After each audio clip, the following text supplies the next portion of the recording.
여러분, 신앙생활이 뭘까요? 한번 생각해 보십시오. 누가 신앙생활이 뭐야? 라고 묻는다면 여러분들은 뭐라고 대답하시겠습니까?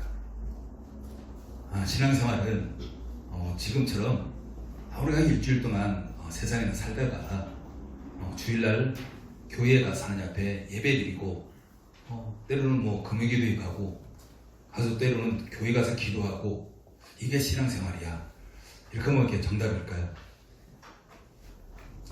우리는 많은 경우가 신앙생활하면 그냥 일주일 동안 세상에 나가 살다가 주일날 교회에 가서 하나님 앞에 예배드리고, 이게 신앙생활이야 라고 이제 생각할 수도 있습니다. 근데 신앙생활이라는 것은 좀 더 단순하게 생각하면요, 하나님이 계시고 우리가 있잖아요. 그럼 하나님과 우리 사이에 어떤 걸 채울 것이냐는 거예요. 그게 바로 신앙생활입니다.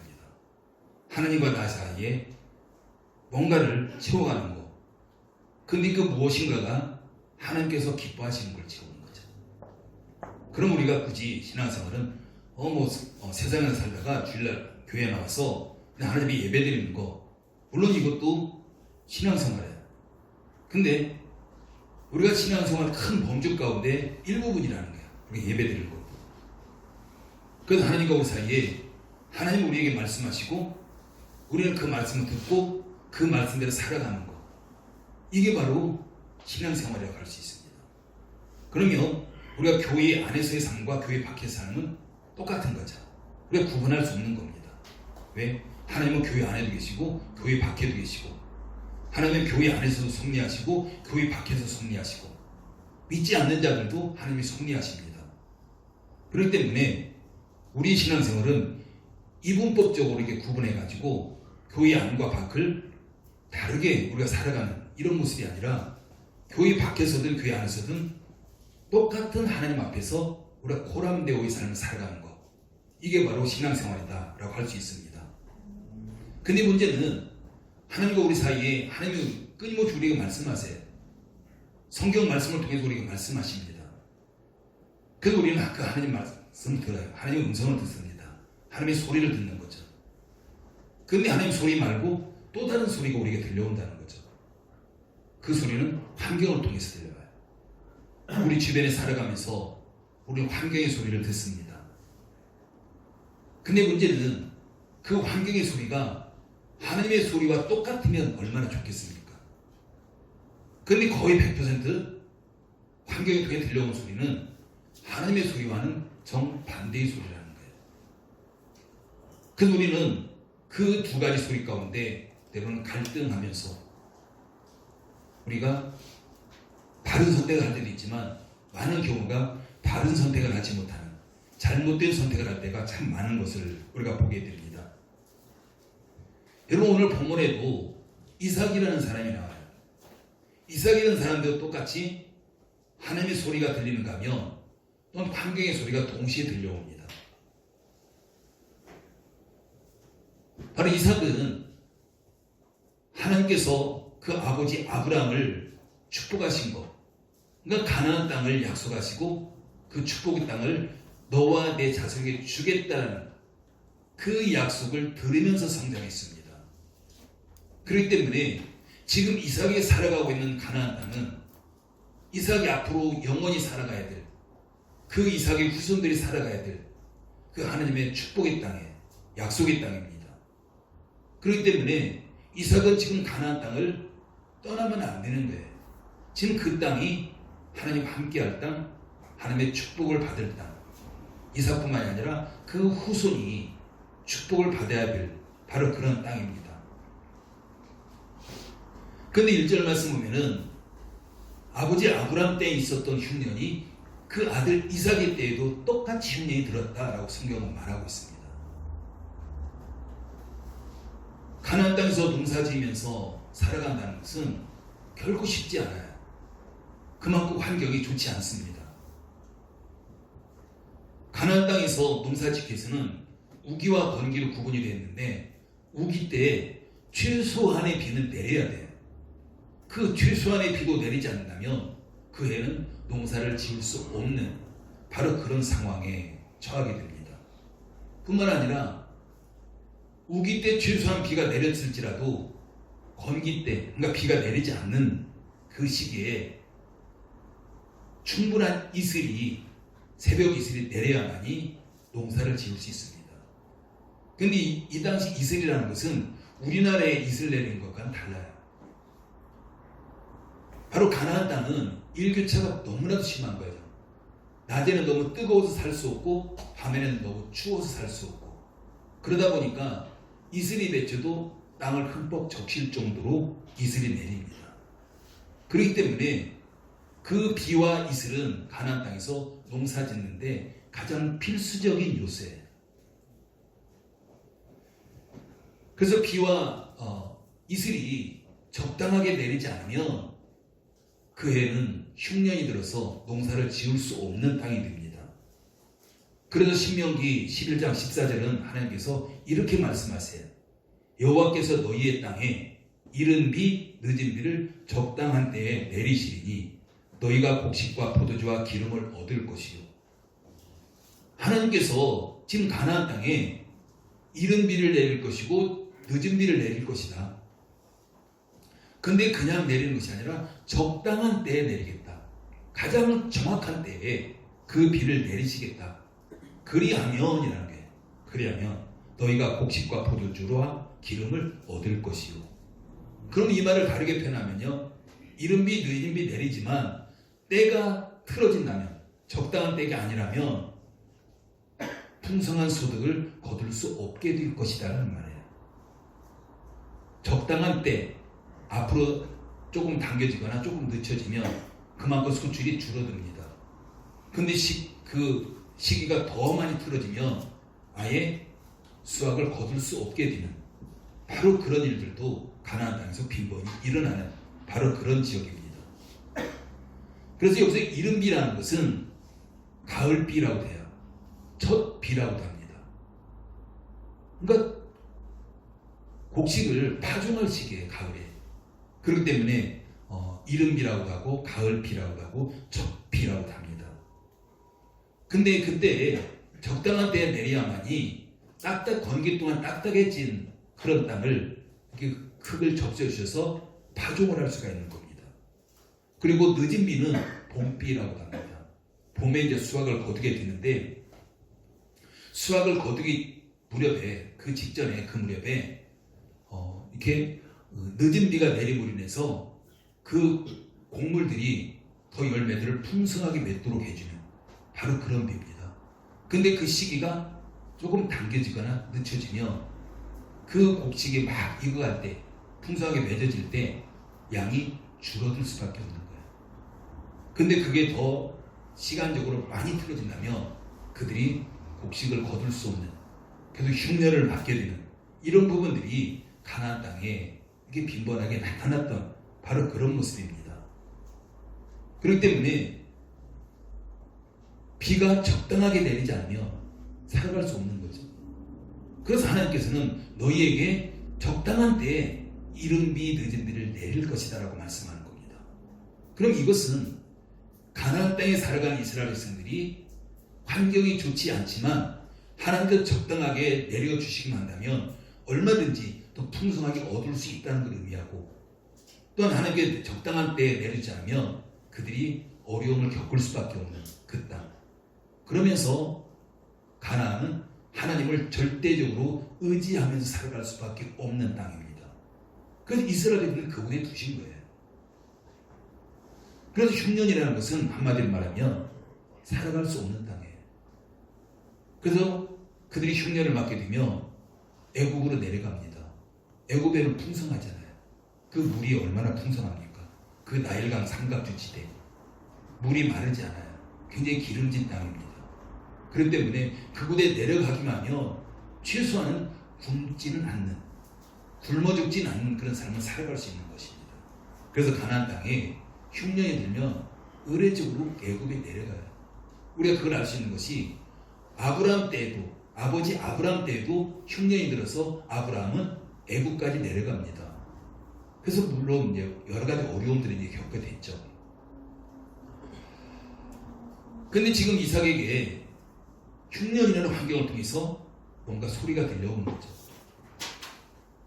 근데 그 소리가 하나님의 소리와 똑같았다면 얼마나 좋겠습니까? 바로 흉년이란 환경은 이삭에게 너 여기서 더 이상 지체하지 말고 즉시 애굽으로 내려가라고 말합니다. 너는 여기서 더 머물러 있으면 너는 여기서 죽을 거야. 너뿐만 아니라 저와 자식들, 많은 종들, 또한 많은 가축들 다 굶어 죽을 수밖에 없어. 너는 즉시 가나안 땅을 떠나서 애굽으로 가야 돼 라는 음성이 들리는 거죠. 그래서 지금 이삭은 그 환경의 소리를 듣고서 애굽을 향해 내려갑니다. 그래서 지금 오늘 본문에서는 그랄 땅에 지금 잠깐 머물러 있는 거죠. 애굽을 향해 내려가면서 그랄 땅에 머물러 있을 때 그때 하나님께 이삭에게 나타나세요. 그러면서 하나님은 이삭에게 애굽에 내려가지 말고 내가 내게 지시하는 땅에 거주하라. 더 이상 내려가지 마라는 거죠. 이제 너는 거기서 머물러라는 거죠. 가나안 땅을 벗어나지 말라는 겁니다. 여러분 이때 이삭이 어떻게 해야 될까요? 이삭이 어떤 선택을 해야 될까요? 지금 현실은 그 가나안 땅은 기근을 위해서 도저히 먹을 것이 없는 땅에 이삭 혼자라면 그래도 어떻게 버틸 수 있습니다. 근데 이삭 혼자가 아니라 처자식이 있고요. 또 많은 종들이 있고 많은 가축대가 있습니다. 그런데 이삭이 그런 현실을 그냥 바라보면서 그냥 그곳에 머물 것인가? 아니면 현실을 찾아서 현실적으로 생각해서 살기 위해서 애국으로 내려갈 것인가? 지금 이삭은 결단해야 됩니다. 한번 생각해 보십시오. 여러분이 이삭이라면 그때 어떤 선택을 할까요? 우리는 지금 이삭과는 똑같진 않지만 그런 비슷한 상황들을 우리가 이미 겪었습니다. 그래서 이미 우리는 어떤 선택을 한 거죠. 어쩌면 지금도 그런 선택 앞에 있을 수 있고요. 앞으로도 그런 선택은 계속해서 우리에게 주어질 거예요. 그럼 우리는 분명한 어떤 기준점을 가지고 있어야만이 이때 명확한 그런 선택을 할 수가 있습니다. 우리가 기준이 없다면 상황에 따라서 이렇게도 할 수 있고 저렇게도 할 수 있고 수시로 바뀔 수밖에 없는 거죠. 한번 여러분이 이삭이라면 과연 어떤 선택을 할 수 있을까요? 그럼 지금 그런 상황을 맞았다면 여러분은 어떤 선택을 하시겠습니까? 앞으로 또 그런 상황이 온다면 여러분들이 어떤 선택을 하시겠습니까? 여러분 가나안 땅은 주기적으로 이런 흉년이 와요. 그래서 지역 특성상 그 흉년이 오면 가뭄이 오면 그 가나안 땅에 살던 사람들이 애굽으로 내려가는 거죠. 먹을 걸 찾아서 양식 있는 곳으로 이게 내려가게 됩니다.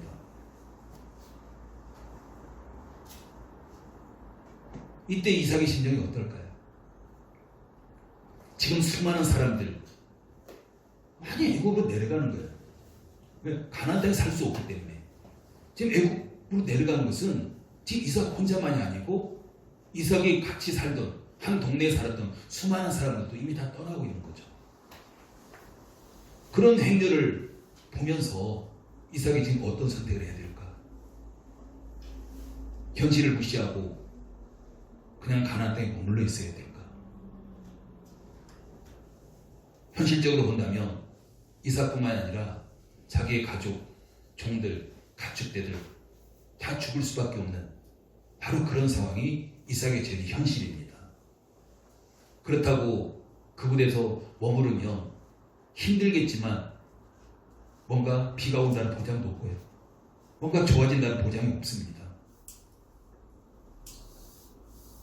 그리고 애굽에 내려가는 것이 이삭이 영원히 살러가는 것도 아니고 그냥 잠시 기근만 피하고 다시 애굽 가나안으로 돌아올 작정이에요. 그렇다고 해서 하나님을 버리는 것도 아닙니다. 애굽에 가서 하나님을 섬기겠다는 거죠. 여러분 이때에 이삭이 어떤 선택해야 될까요? 지금 이삭의 하나님은 더 이상 내려가지 말라고 지금 말씀하고 있습니다. 그래서 이삭은 환경의 소리를 들어야 되고 하나님의 음성도 들어야 되고 그 두 소리 가운데 갈등하는 거죠. 어떤 선택을 해야 되냐 결단해야 되는 거죠. 여러분 이때 이삭이 어떤 선택을 해야 될까요? 환경의 소리일까요? 아니면 환경을 무시하고 있는 하나님의 소리일까요? 우리에게도 마찬가지로 많은 경우가 하나님의 음성은 환경과는 많이 반대되는 그런 음성들이 많아요. 근데 우리는 지금까지 많이 선택해왔던 것들이 하나님의 말씀을 알면서도 우리가 하나님 말씀대로 선택했다기보다는 환경을 따라 선택한 것이 너무나도 많죠. 지금 이삭은 환경의 소리를 듣고서 지금 그랄까지 내려와 있는 상태입니다. 근데 그때 하나님의 음성이 들린 거예요. 더 이상 내려가지 말라고. 거기서 머물라고. 그런데 이삭은 이때 믿음의 선택을 합니다. 하나님의 음성을 들어요. 하나님의 음성을 선택합니다. 우리 이런 이삭의 그런 믿음의 선택이 세상 사람들이 볼 때는 바보 같은 짓이죠. 우리가 지금 이삭과 함께 살았던 사람들이 내려가고 있는 상황에서 그 사람들이 이삭을 바라볼 때 이삭이 어떻게 바라볼까요? 그건 바보잖아요. 참 미련하다고 생각할 겁니다. 그럼에도 불구하고 이삭은 기근이라는 환경의 소리에 귀를 막고 하나님의 소리에 귀를 기울입니다. 가나안 땅에 머무르면 자기뿐만이 아니라 자기 가족도 종도 가축들도 다 죽을 수 있다는 걸 알아요. 그럼에도 불구하고 그는 믿음의 결단하는 겁니다. 지금 이삭은 자기가 어디에 머물러야 될지 지금 자기가 머물러야 될 곳에 머물고 있는 거예요. 여러분 마찬가지 우리도 우리가 있어야 될 곳이 있습니다. 근데 많은 경우가 내가 있어야 될 본연의 그 자리를 지키지 못해서 어려움 겪는 경우가 얼마나 많습니까? 우리 부모들이 어떨까요? 우리 자녀들에게, 공부하는 자녀들에게 그 자녀들이 있어야 할 곳이 어떨까요? 너무 잘 알잖아요. 근데 그 자리를 지키지 않는 거예요. 또 부모 세대도 마찬가지예요. 우리가 있어야 될 곳이 있는 거죠.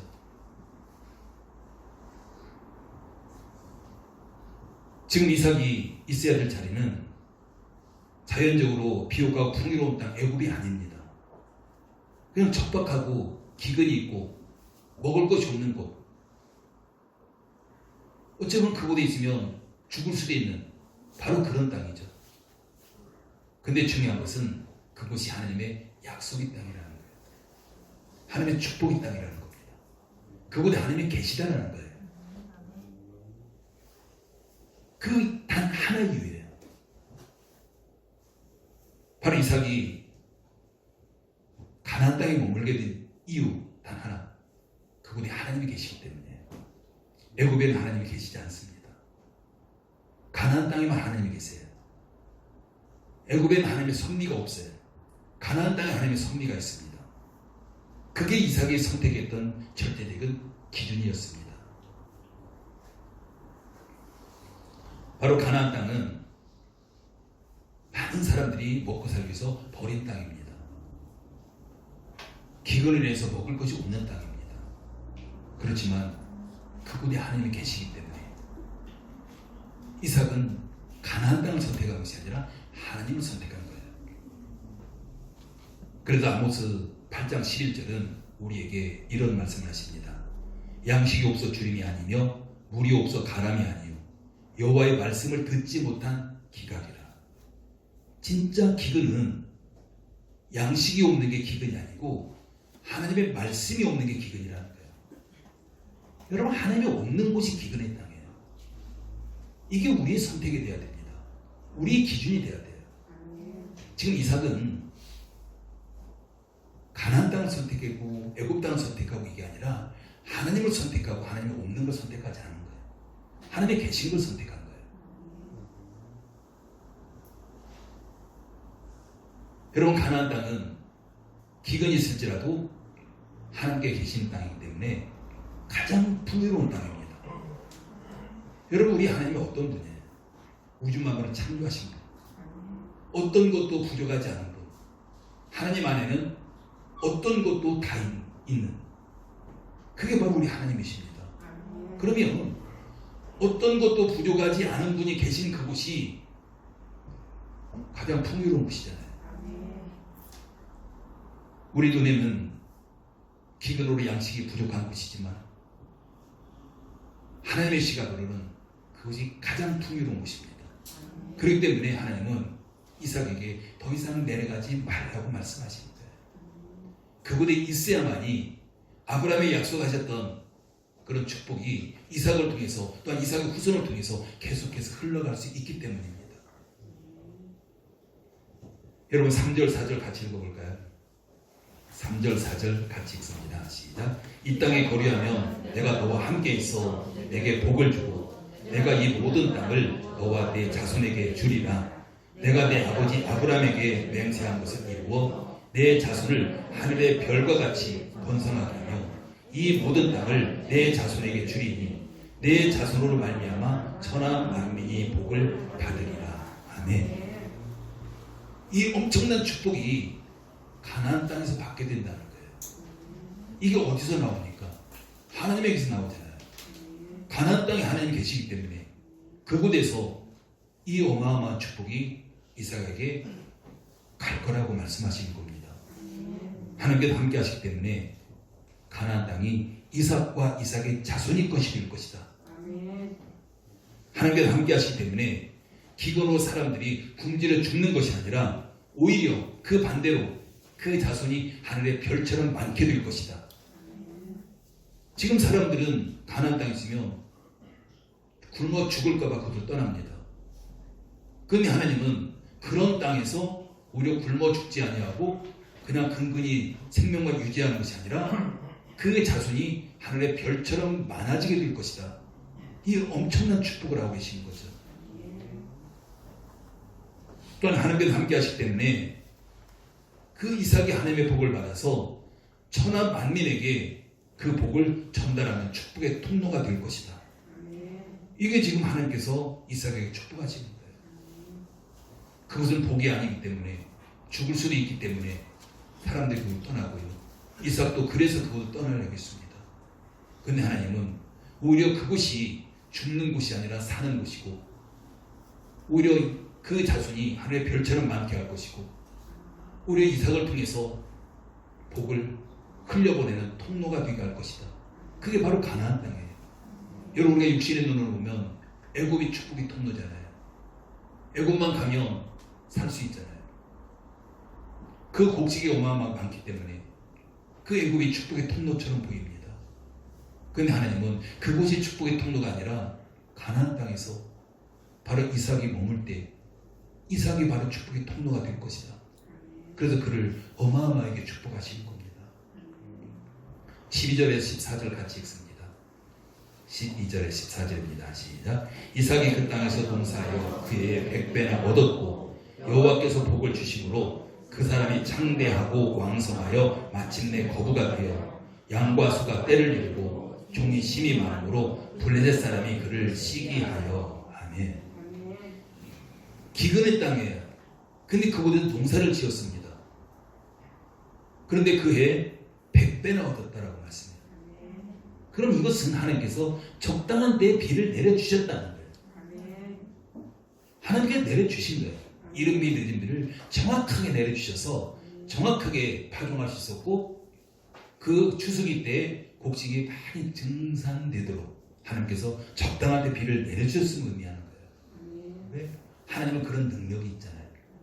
하나님이 그걸 이미 기근의 땅에 계시지만 이미 다 가지고 계신 거예요. 그래서 그게 복을 주심으로 100배 넣는 엄청난 축복이에요. 여러분, 기근의 땅에 100배를 얻었다. 우리 사이에 아무리 경제적으로 어렵다 할지라도 하나님이 함께 하시면 전혀 문제가 되지 않습니다. 100배나 얻는, 아니 1000배, 만배 그 이상의 그런 수치를 거둘 수 있는 그것이 바로 하나님이 하실 수 있는 거예요. 13절에 보면은 그 사람이 창대하고 왕세가 마침내 거부가 되어 기근의 땅에서 거부가 됐다는 겁니다. 사람들이 다 떠나는 땅에서, 척박한 땅에서 거부가 됐다고 말씀합니다. 그다음 14절에 양과 소가 때를 이루고 종이 심이 많으므로 블레셋 사람이 그를 시기하여. 얼마나 복을 받았으면 그 주변 사람들이 시기하겠습니까? 그런 블레셋 땅도 지금 그랄 지역도 가나안 지역이에요. 그 좀 밑에 지역입니다. 근데 블레셋 사람들이 볼 때 그냥 다른 데서 온 어떤 이방인이에요.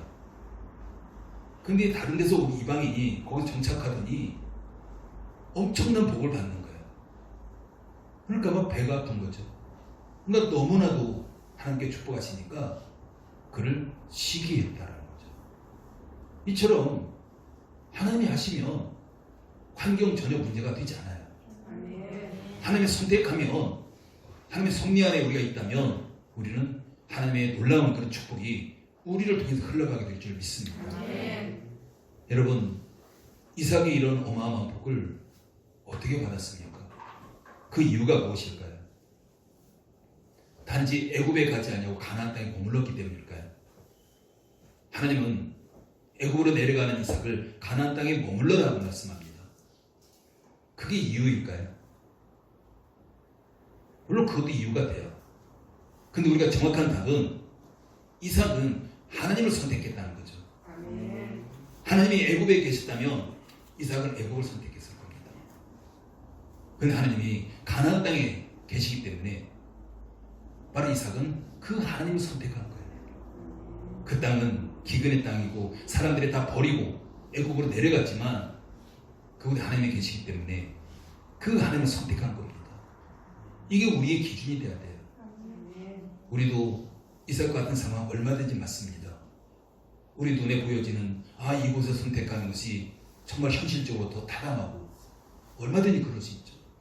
근데 그곳에 하나님이 계시냐 아니냐, 이게 중요한 거죠. 정말 이곳은 정말 너무 척박하고 열악하고 이곳은 너무 힘들 것 같고 그러할지라도 그곳에 하나님이 계시다면 그 하나님을 선택하는 것, 이게 우리의 믿음의 기준이 되어야 되는 줄 믿습니다. 하나님께 계신 곳은 절대로 기근의 땅이 될 수 없습니다. 하나님이 계신 곳이라면 그것이 어느 곳이라도 환경과 관계없이 가장 풍요의 땅, 축복의 땅인 줄 믿습니다. 여러분 어떤 소리를 듣고 있습니까? 우리도 마찬가지요. 두 가지 소리 들어요. 우리 하나님 말씀 많이 하잖아요.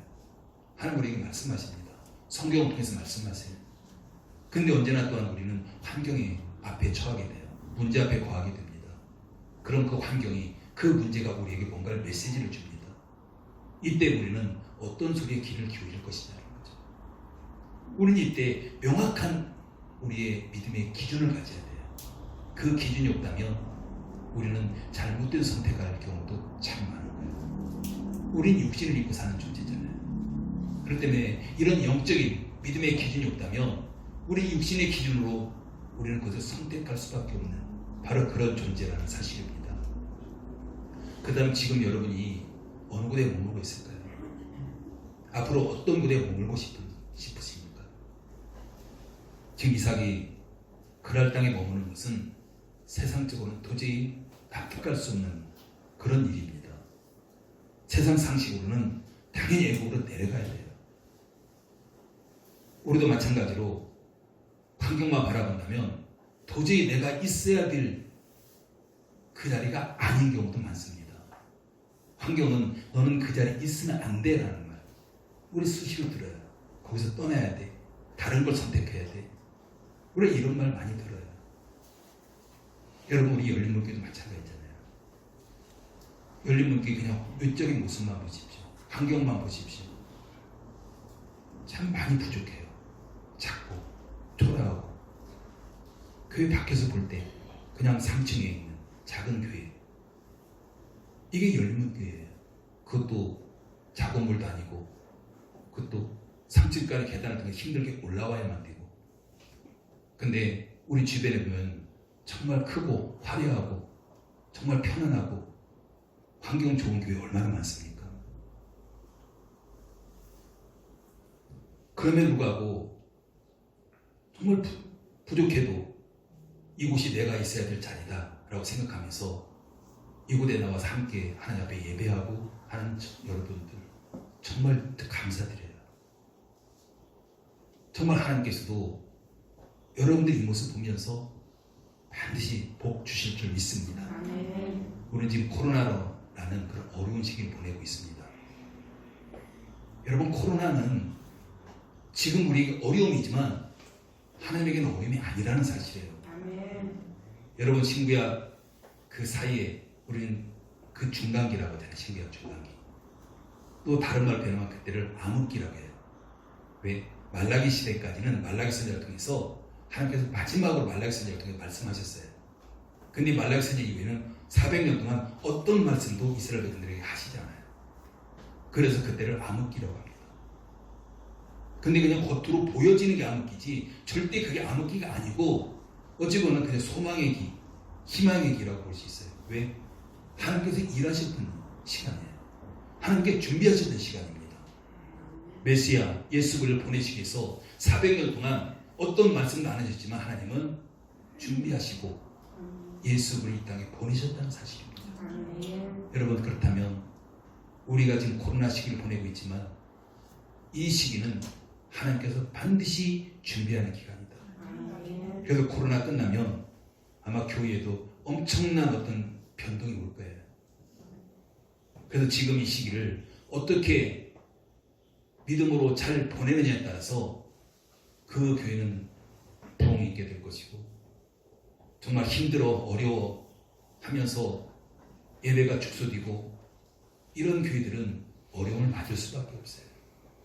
하나님은 반드시 코로나를 통해서 준비하시고 이 땅에 다시 한번 교회의 부흥을 이루어내실 줄 믿습니다. 그곳에 열린 교회가 있기를 원합니다. 하나님께서 반드시 하실 거예요. 이렇게 반드시 세워주셔서 코로나 이후에 더 힘있게 우리가 하나님과 함께 복음을 가지고 세상에 영향력을 끼치면서 놀라운 그런 일들을 하게 될 줄 믿습니다. 그러기 위해서는 여러분들 가정 개인 한 사람 한 사람이 잘 준비되고 그래서 잘 세워져야 돼요. 여러분이 세워지지 않는데 교회가 힘이 있을 수 없는 거죠. 그래서 반드시 지금 코로나지만 어렵지만 하나님께서 반드시 여러분들 개인 가정들, 산업들, 여러분 사업들 반드시 일으켜 세워주실 줄 믿습니다. 우리가 열무기 지난날 돌아보면요, 참 하나님의 세밀한 손길들이 참 많았음을 우리가 고백해요. 우리가 작지만 그래도 우리가 재정적으로 힘들었던 적은 없어요. 재정이 모자라서 뭐 해야 될 일을 하지 못했던 거 없습니다. 재정이 없어가지고 월세를 내야 되는데 그걸 못 낸 적이 없어요. 한 번도 미룬 적이 없어요. 우리가 선교해야 되는데 선교 돈이 모자라서 못한 적은 없어요. 제가 대구 미얀마 갔을 때도 갔다 와서 참 긍휼한 마음이 들더라고요. 그래서 와서 서로 은혜들을 이렇게 나누는 가운데 어떤 분이 그게 그럼 이렇게 헌금하고 해서 또 풍성하게 또 보내줄 수 있었고, 우리가 지금도 우리 재정에서 선교 부재가 거의 30% 가까이 가요. 작년 결산한 20% 훨씬 넘었습니다. 지금대로 가면 작년보다 훨씬 더 우리가 능가하는 그런 모습이에요. 결국 작지 않아요. 어떤 큰 교회도 그만큼 감당하지 못해요. 우리 이런 것들은 하나님이 복 주시지 않으면 불가능한 겁니다. 이게 뭐냐면 이게 여러분들의 개인 가정들을 축복하신다는 거예요. 우리 개인이 어려운데 교회가 풍성할 수는 없습니다. 여러분들 개인이 바로 세워졌을 때 교회가 풍성해지는 거예요. 그래서 반드시 코로나 이후에 여러분들의 가정, 사업들, 열리는 교회 반드시 사용하셔서 하나님께서 멋진 영향 끼치는 그런 일들을 하게 될 줄 믿습니다. 그래서 믿음이라는 것은요, 하나님을 선택하는 거예요. 환경과 하나님, 어떤 걸 선택할 것이냐, 그 환경이 아니라 하나님입니다. 때로는 손해보는 줄 알면서 그게 머무르는 거예요. 믿음이라는 것은 죽을 줄 알면서도 그곳에 하나님이 계시다면 머무르는 겁니다. 때로는 머무를 때 아픔도 있어요. 이삭에게 그랄 땅에 머물렀을 때 좋은 일만 있었을까요? 아픔도 있었을 거예요. 여러분 뒤에 보면 우물을 파는데 그 그랄 사람들이 블레 사람들이 계속해서 우물을 메우는 거예요. 그런 어려움도 있어요. 당연히. 그럴지라도 정말 우리가 하나님이 계시다면 그곳에 머무르는 것이 진정한 하나님이 원하시는 믿음인 줄 믿습니다. 여러분 열린 문에 하나님이 계세요. 하나님이 세우셨고 지금도 하나님이 섭리하십니다. 그렇다고 해서 다른 교회, 더 큰 교회 하나님이 없다는 건 아니에요. 어디나 다 하나님이 계세요. 하나님이 세우신 교회입니다. 그렇기 때문에 정말 여러분들이 정말 있어야 될 곳, 정말 하나님을 선택하면서 그 하나님 함께 동행한다면 반드시 이삭에게 주었던 그 축복들이 바로 열문교회 여러분들 가운데 그들 임하게 될 줄 믿습니다. 근데 우리에게 더 중요한 것이 하나 있는 거예요. 그것은 우리 마음이에요. 우리 이곳에 있어서 자리를 지키는 것 좋습니다. 더 중요한 것은 우리 마음, 하나님의 마음이 어디 있느냐? 내 마음이 그곳으로 가야 돼요. 근데 우리는 많은 경우가 하나님의 마음은 누구누구에 있는데 내가 그 사람 정말 싫어요. 그래서 시기하고 질투하고 비호하고 뭔가 오해하고 뭔가 대립하고 갈등하고 이건 복이 안 된다는 거예요. 하나님은 우리 누구에게나 다 있어요. 또한 세상 사람들에게도 있어요. 그럼 우리가 그와 뭔가 불화하고 시기하고 질투하고 오해하고 미워하고 이걸 버리셔야 돼요.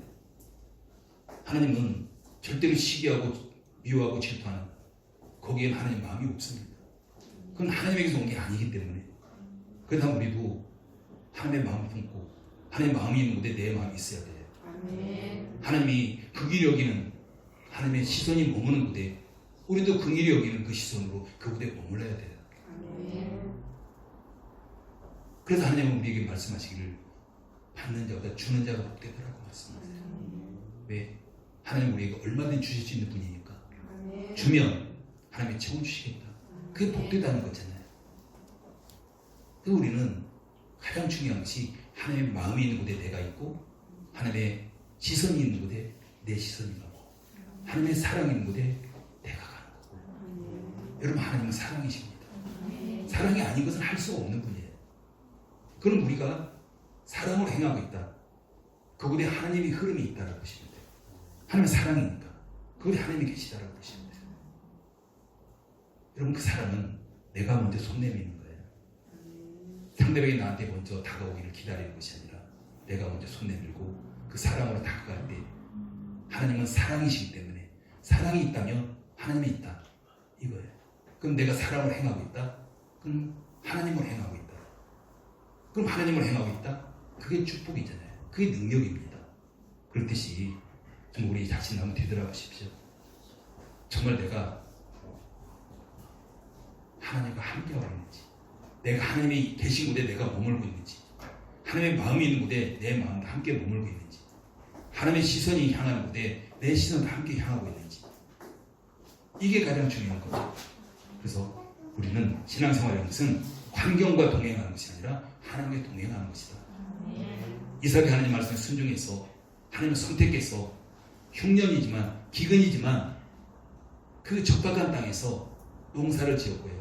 하나님 복 주셔서 100배의 열매를 거뒀다는 거예요. 여러분 평상시와 똑같이만 거둬도 그게 어마어마한 축복이에요. 근데 기근의 땅에서 100배를 얻었다는 것은 이것은 뭘로 표현하겠습니까? 표현할 게 없는 거죠. 뿐만 아니라 그 주변 사람들이 시기할 정도로 축복을 받아요. 죽는다고 다 떠나는 땅에서 자손이 별처럼 많게 될 것이다. 이런 축복을 받습니다. 그러면 우리 환경은 어떠할지라도 전혀 문제가 되지 않습니다. 근데 우리는 환경을 바라보잖아요. 환경을 바라보지 마시고 정말 그곳에 하나님이 계신지 이것만 바라보고 하나님의 계신 곳에 여러분들이 함께 하신다면 이삭이 얻었던 그 100배 아니 그 1000배 만배의 그런 축복이 저와 여러분 가운데 그대로 임하게 될 줄 믿습니다. 기도합니다. 아버지의 은혜를 감사를 드립니다. 이삭이 환경이 아닌 하나님을 선택했습니다. 우리도 환경이 아닌 하나님을 선택하겠습니다. 하나님을 선택하는 여러분들 모든 성도들 가운데 이삭에게 주셨던 그 이상의 그런 축복들을 부어주셔서 여러분들 성도들을 통해서 이 세상의 축복의 통로로서 기능하면서 더 많은 영향력을 끼치는 그런 여러분 성도들 되게 부족하도록 역사에 주시옵소서. 예수님의 이름으로 기도드립니다. 아멘.